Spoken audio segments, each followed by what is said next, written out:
Wildfire engulfs historic Grand Canyon Lodge. Why it is a great loss for tourists. Hikers explained a wildfire tore through the historic Grand Canyon Lodge, ending the tourist season for the canyon's north rim, a place where visitors could find less bustle in one of the country's most iconic national parks. No injuries had been reported, but more than 70 structures were lost, including a visitors center and several cabins. Nearly 5 million people visited America's Grand Canyon last year, from day trippers and campers to people sleeping overnight in historic lodges and cabins. Nananan, the nearly century-old Grand Canyon Lodge in far northern Arizona, was a refuge for ambitious hikers and adventurous tourists eager to bask in the magnificent views of one of the most remote and renowned landscapes in the world. But a wind-whipped wildfire reduced it to a skeleton of itself within hours over the weekend, devastating the many who saw it as an intrinsic part of the north rim of Grand Canyon National Park. Fortified with kaibab limestone and logs from the surrounding ponderosa pine forest,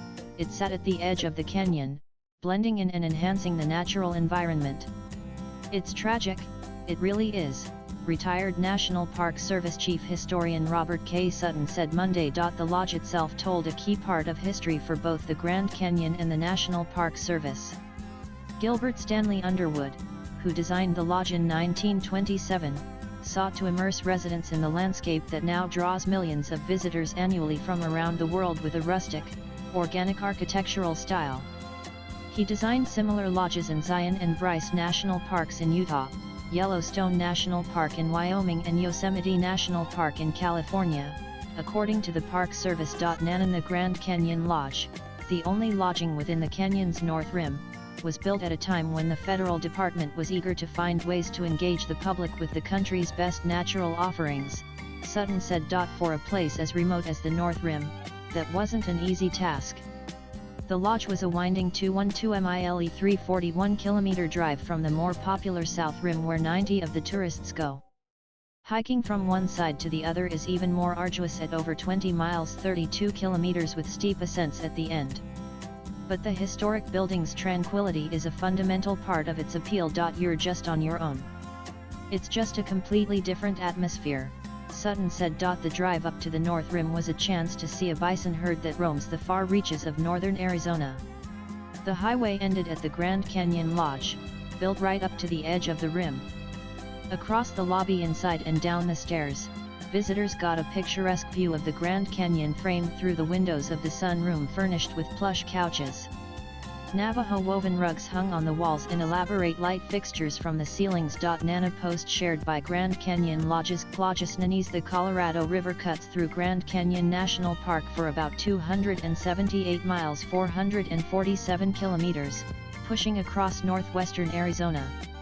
The eastern boundary is near the state's northern border with Utah, while the western edge is near Nevada. Grand Canyon National Park is about 1,900 square miles, nearly 5,000 square kilometers, according to the National Park Service, which makes it bigger than Rhode Island. The park is unique because of its canyon walls, which boast horizontal layers of red, orange, and purple rock. The average depth of the iconic formation is about a mile 1.6 kilometers, while the average width is about 10 miles 16 kilometers. 4 Empire State Buildings stacked one atop the other would not reach the rim, Lance Newman wrote in the introduction to the 2011 book, The Grand Canyon Reader. Within the park are the North and South Rims, which are the primary travel destinations because of their accessibility. Nananan, the North Rim receives 10 of park visitors and is known for more quiet and solitude.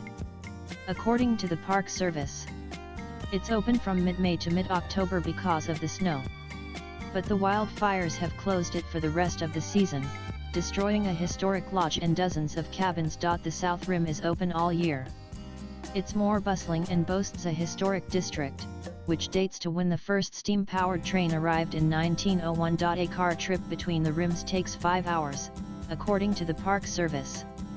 That's because there's only one way across the Colorado River by vehicle, and it's 137 miles 231 kilometers from the South Rim village. Hiking between rims is a shorter distance, 21 miles 34 kilometers, though by no means easy. It includes crossing the river on a narrow footbridge 70 feet 21 meters above the water. Nananan, the Grand Canyon was formed with the shifting of tectonic plates, which lifted layers of rock into a high and relatively flat plateau, according to the Park Service. About 5 million to 6 million years ago, the Colorado River began to carve its way downward, slowly deepening and widening the gorge. The oldest human artifacts in the area date to about 12,000 years ago, when small bands of people hunted bison, the Park Service said.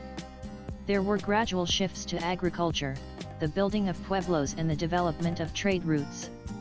Today, 11 tribes have historic connections to the canyon, including the Hopi and the Dina. Copyright Navajo. The Spanish were the first Europeans to see the Grand Canyon in 1540, according to the Park Service. Francisco Vázquez de Coronado and his Spanish army were searching for fabled cities of gold. The Hopi were able to fool the Spaniards into thinking that the area was an impenetrable wasteland and was not navigable anyway, the Park Service wrote on its website, adding that the canyon was left unexplored by Europeans for 235 years. In the late 1850s, an Army lieutenant explored the Grand Canyon in search of a viable trade route, the Park Service said. Joseph Christmas Ives described it as altogether valueless and predicted it shall be forever unvisited. Nanan. The Grand Canyon began to draw much more interest after expeditions in 1869 and 1871 by geologist John Wesley Powell. Powell described rock layers in the canyon's towering walls creamy orange above, then bright vermilion, and below, purple and chocolate beds, with green and yellow sands. As the years went on, more explorers arrived by boat, on foot, and on horseback, often with the help of Native American guides. Wealthy travelers came by stagecoach from Flagstaff to the South Rim in the 1880s.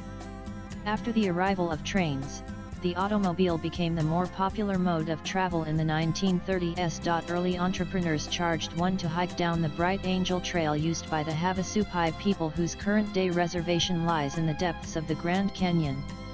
President Woodrow Wilson signed legislation to create the park in 1919, but Teddy Roosevelt is credited for its early preservation as a game reserve and a national monument. Swipe left for next video. He famously said, "Leave it as it is. You cannot improve on it. The ages have been at work on it, and man can only mar it." With AP Input's latest blogs.